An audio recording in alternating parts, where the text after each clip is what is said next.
In this episode, you're going to discover the exact step-by-step vocal routine that I use and teach the singers that I work with to really create true vocal freedom. This is the method that helps you sing with confidence, consistency, and real connection and emotion. So let's dive into it.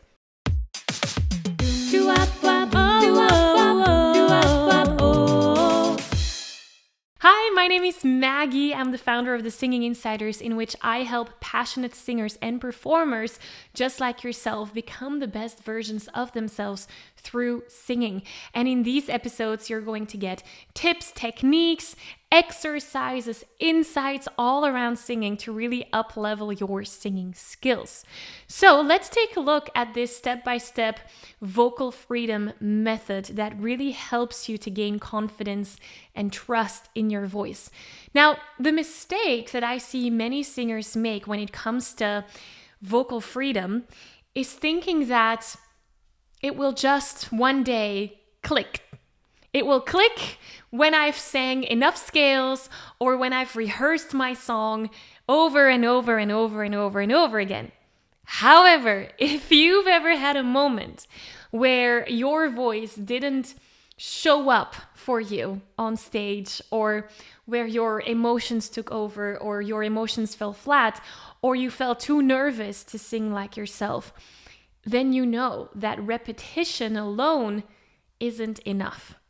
So inside the Singing Insiders, we have a 3-part framework that focuses not just on the technical side of things, but also on the emotional connection and nervous system regulation to help you get to that place of vocal freedom. In this episode, I'll break down the 3 essential steps of the vocal freedom method so that you can actually get started and get into action and sing confidently and authentically like you. So, step number 1, technique. That's what all singers are looking for, right? Technique helps you understand how you can work your voice or use your voice. This helps you feel in control of your voice, even in the hardest parts of a specific song. Now, most singers, what they do when they start learning a song is sing that song over and over and over again, hoping that those tricky parts will magically feel easier over time. Now, that leads to more inconsistency and maybe even to more confusion and frustration for some of us. Because when we're going out from that perspective, well, we're just hoping.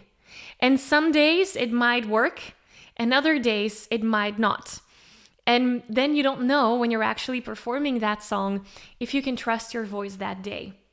So what we need to do instead is be intentional with the techniques that we use.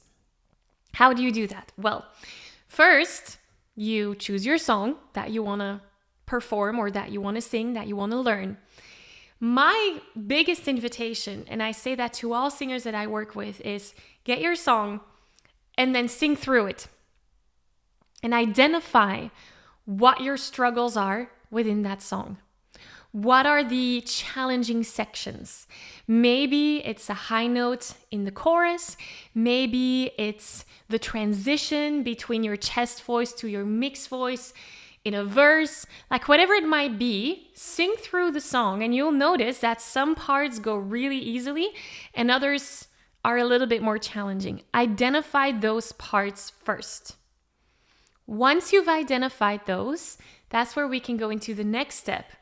Now you can ask yourself, okay, in these challenging parts, which vocal technique can help me overcome that challenge or that struggle?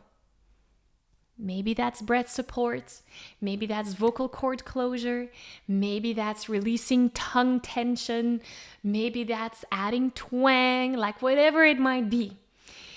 Now, in order to know this, you need to have done some work beforehand. Meaning, this is where we can talk about the vocal technique backpack. You need to have some kind of foundation.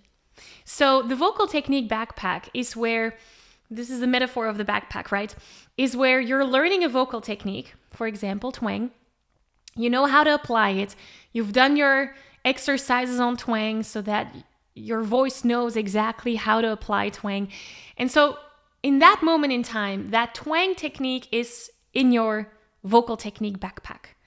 Then you're working on bite, on cry, on mixed voice, and all those techniques go into your backpack. So when you're finding that challenging section of your song, what you do is opening up the backpack, taking out a vocal technique and applying it to that section of the song. So if you're having difficulties in the chorus, open up your backpack. Oh, what happens if I add a little bit of twang in there? That doesn't really help. It only gets me more tension. Let's put twang back. What if I use, mixed voice transition? What if I do that? Oh, that really helps me. Okay, I now know that in this part of the song, I need to apply mixed voice. Does that make sense? So the technical side of things is about phase 1, building up your backpack, and phase 2, being able to apply those techniques within a song, so using your backpack. And then phase 3 is all about muscle memory. Because now that you know what techniques help you overcome these challenging situations in your song, it's a matter of getting those vocal techniques within your muscle memory so that they come almost automatically. When you're performing, when you're singing in public, you don't want to be thinking about the twang or the mixed voice or your breath support. It needs to come naturally so that you can focus on what matters most in those moments, which is the connection with your audience and the storytelling. So that's the technique part. That brings me to step number 2. Step number 2 in the process to vocal freedom is adding your personality and your authenticity. This is where you get to express the emotions behind the song. And this step really helps you move from sounding nice to actually creating goosebumps for both you and your audience or listener. And many singers, they stay stuck in copying the original artist, or they stay stuck in the vocal techniques, trying to sound perfect, and that blocks the real connection. And the consequence of this is that when you're singing with just a vocal technique focus, there's no feeling that you can put into the song. There's no connection to the lyrics. There's no emotion. It's as if you're not into it. I don't know if that makes sense. Sometimes, and there's beautiful examples of that on YouTube, you can find recordings of artists that actually cry on stage, and their singing is not perfect, but they make you feel something. And I would prefer to feel something than to hear someone that sings something perfectly without any emotion. Does that make sense? So what do you need to do to get to that place of connection is to really take a look at different areas of focus. The first one is obviously the lyrics. Oftentimes, and I hear that all the time, singers tell me, Maggie, I've done my homework. I've researched what this artist means with these lyrics. And that's amazing. Well done for doing the research, but it's not helping you in any way because the artist, when writing those lyrics, had their own human experience here on this planet, and you have your own human experience here on this planet. So maybe Adele writes a song that talks about a breakup, but you might want to sing that song with the perspective of saying goodbye to a loved one.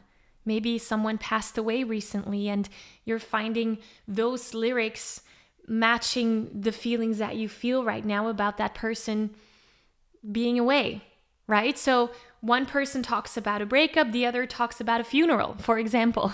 Now we can also go into the more positive side of things, but the perspective in which you choose to sing those lyrics will really depend on your unique situation, and thus will also help create those emotions.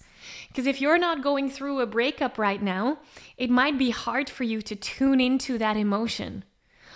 Or you can use different techniques, and we have them in the Singing Insiders, where you're going back to a past version of yourself, where maybe you had a breakup in the past, and you can use that and tap into those feelings. Like, there's many different ways to connect on an emotional level with your lyrics. Then, once we've looked at the lyrics, the emotion, we can also look at how can I now take this song and sing it in my own unique and authentic way using vocal variations. And there's many different techniques, again, that you can find in the truth pillar of the Singing Insiders.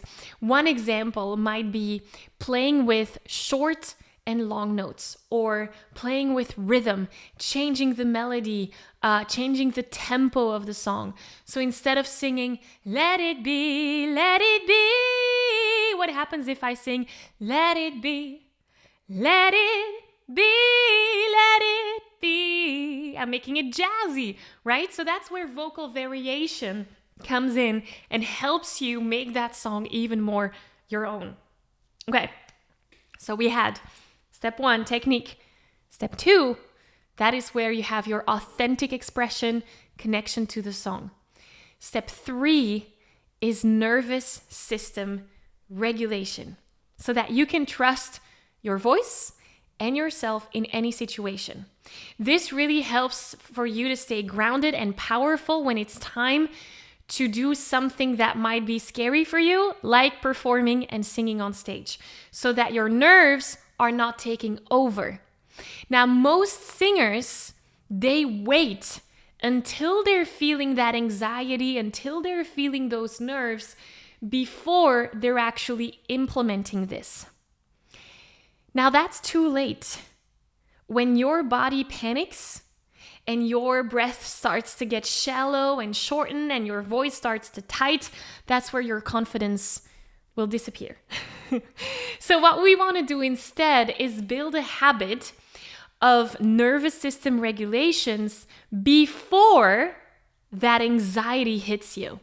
In other words, just as you're training your voice with all those vocal techniques, it's also important to train your body and your mind with tools and techniques to regulate your nervous system.